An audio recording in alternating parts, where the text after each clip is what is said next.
We'll guide you through how to enable pop-ups on Google Chrome. If you find this useful, then consider subscribing and liking the video. Here we are in Chrome. So for certain websites and their functions to go and work properly, you need to go and have pop-ups allowed. What this then means is that they can go and give you the pop-up.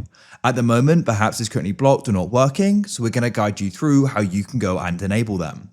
Make sure it's this full guide and don't go and skip anything, otherwise you may go and miss an important part of this guide, or something you need to go and do. So with any other further ado, let's get started.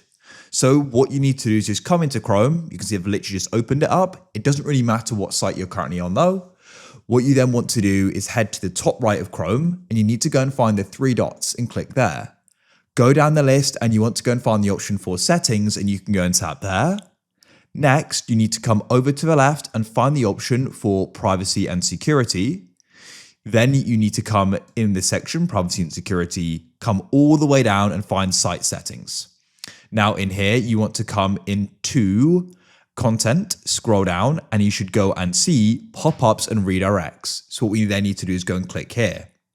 So at the moment, for the default behavior, sites are not allowed to go and send pop-ups or use redirects. So we can go and set that to sites can send pop-ups and use redirects.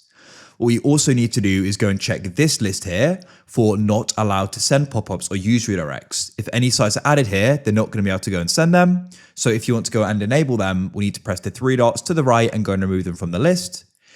And that's it. You could also come here and go and add them, but you can just go and add them when you're on the site itself. So now we've gone and changed this setting. You can go and head to the website where you want to go and do it. You may want to go and refresh it if you've currently got it open, and then we should be able to go and use pop-ups and get them.